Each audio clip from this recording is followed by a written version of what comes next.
بسم اللہ الرحمن الرحیم۔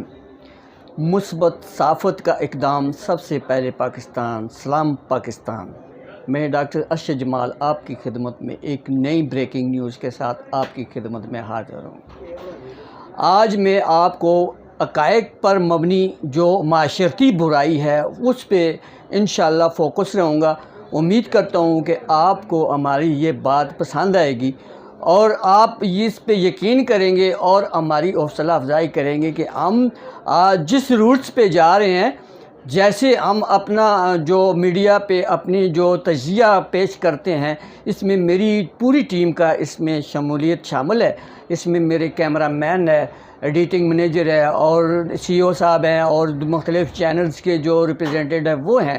اور ان کا میں مشکور ہوں کہ انہوں نے مجھے نیوز روم میں بہت اچھی پذیرائی ملی ہے، کیونکہ عوامی مسائل پر فوکس رہنا میری ذمہ داری ہے۔ اس سے پہلے کہ ہم اپنی بات کو شروع کریں اور آپ کو تفصیلات بتائیں، ہم آپ سے یہ بات پوچھنا چاہتے ہیں، تمام ادارے جو ہیں ہمارے ملک کے، جن میں صوبائی ادارے ہیں، مرکز کے ادارے ہیں، ان کی بات اگر میں آپ کو کہوں تو امید کرتا ہوں کہ آپ میری بات سے اتفاق کریں گے۔ حق اور سچ کی آواز بلند کرنا، مظلوم کا ساتھ دینا اور معاشرتی برائی کا خاتمہ کرنا، وطن عزیز کو پروموٹ کرنا، اندرونی شہر میں جو چیلنج ہے ان کو جو ہے کلوز کرنا اور انتظامیہ کی مدد کرنا اور سرکاری اداروں کے ساتھ رہ کر ان کی فلاح و بہبود کے لیے حق اور صداقت کی آواز بلند کرنا، یہ ہمارا ایک آئینی حق اور دستور ہے۔ جناب محترم، ہمارا ایک تعلق ہے میڈیا کے ساتھ۔ میڈیا جو ہوتی ہے ملک کا چوتھا بڑا ستون ہے، اور ستون ہونے کی وجہ سے کہ یہ ملک کا پاکستان میں جو آئین ہے، اس میں پاکستان کے آئین کے مطابق عدلیہ، میڈیا، انتظامیہ اور حکومت کی یہ چار ستون ہیں جس سے پاکستان کی بنیاد چلتی ہے۔ میڈیا ایک ذمہ دار حیثیت ہے، اور میڈیا جو ہے وہ جتنے لوگ ہیں پڑھے لکھے ایجوکیٹڈ ہوتے ہیں، اور ان کا جو ہے ہر ادارے کے جو ریکمنڈڈ ہوتے ہیں، ان کو کسی قسم کی وہ ضرورت نہیں ہوتی کہ وہ کسی سے وضاحت کریں یا وضاحت طلب دیں یا کسی کو اپنی بات کا اجاگر کریں۔ جب بھی حق، سچ اور سچائی کے خلاف آواز اٹھائی تو ایسے لگتا ہے کہ ہم نے کوئی بہت بڑا گناہ کر دیا ہے۔ اگر میں تفصیل میں جاؤں تو آپ کو یہ میں بات بتاؤں کہ میڈیا کی ایک ایسی پلیٹ فارم ہے میڈیا جو عوام کی رائے اور ظلم کے خلاف لڑتے ہیں اور اس ملک کو صحیح راستے پر جانے کی تلقین کرتے ہیں۔ ذرا تھوڑا سا ملاحظہ فرمائیے کہ میں کیا کہنا چاہتا ہوں۔ اگر واپڈا کے خلاف ہم آواز اٹھائیں وہ ہمارے خلاف، اگر پولیس کے خلاف ہم آواز اٹھائیں تو وہ ہمارے خلاف، اگر محکمہ ہیلتھ کے خلاف ہم آواز اٹھائیں وہ ہمارے خلاف، اگر پولیس کے خلاف ہم آواز اٹھائیں وہ ہمارے خلاف، اگر ایجوکیشن کے بارے میں ہم آواز اٹھائیں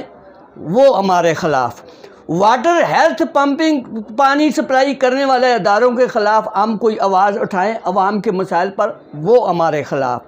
خاندانی منصوبہ بندی کی کرپشن کے بارے میں بات کریں وہ ہمارے خلاف، ریلوے انتظامیہ کی کرپشن کے بارے میں بات کریں وہ ہمارے خلاف، ریلوے پولیس کی کرپشن کے بارے میں بات کریں تو وہ ہمارے خلاف، قبضہ مافیا پہ بات کریں وہ ہمارے خلاف، منشیات فروشوں کے خلاف ہم آواز اٹھائیں وہ ہمارے خلاف، سود خوروں کے خلاف ہم آواز اٹھائیں تو وہ ہمارے خلاف، ٹی ایم اے کے خلاف ہم آواز اٹھائیں تو وہ ہمارے خلاف، منافع خوروں، ذخیرہ اندوزوں کے خلاف ہم آواز اٹھائیں تو وہ ہمارے خلاف، چوروں چکوں کی آواز ہم بلند کریں، ان کے خلاف آپریشن اور کریک ڈاؤن کریں وہ ہمارے خلاف۔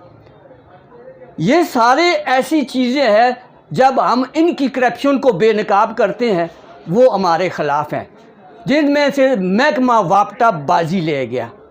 اب جتنے ادارے میں نے آپ کو بتائے ہیں، ان اداروں کی اگر میں بات کروں، جائزہ لوں تو میں واپڈا کی اگر بات کروں تو ان کے یونٹس فری، ان کا T A D A free,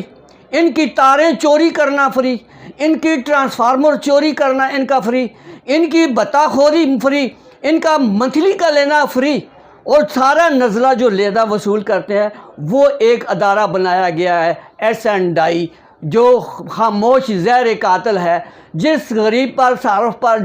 چڑھے وہ جا کر اس پر جو ہے وہ ان کے خلاف جناب 40,000 50,000 روپے جرمانہ کر دیں۔ اگر میں ریلوے کی بات کروں تو ریلوے کے ہزاروں لاکھوں ملازمین کا ریل کا سفر فری جناب۔ اگر ان کے علاوہ میں محکمہ صحت کی بات کروں، ان کی دوائیاں فری، ان کے انجیکشن فری، ان کی بہت ساری مراعات فری۔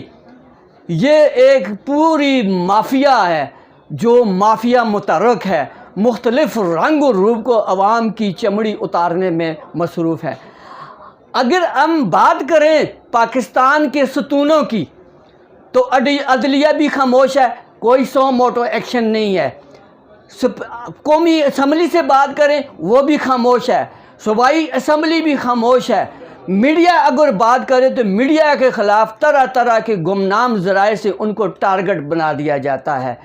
میرے بھائیوں دوستوں، محب وطن پاکستانیوں، میرا جو واسطہ ہے، جو میرا فرض ہے وہ معاشرتی برائیوں کے خلاف لڑنا ہے۔ یہ وقت پاکستان، خدا داد پاکستان، ہزاروں لاکھوں شہداء کی قربانیوں سے یہ حاصل کیا گیا ہے۔ دہشت گردی میں ہماری سویلین، ہمارے فوج آرمی کے جو لوگ ہیں، پولیس کے جو شہداء ہیں، ان کی قربانیوں سے یہ ملک بنا ہوا ہے۔ آج ان شہداء کے جو ورثان ہیں وہ بھی محفوظ نہیں ہیں ان اداروں سے۔ میری بات یہی ہے کہ انشاءاللہ حق اور سچ کی آواز میں بلند کرتا رہوں گا۔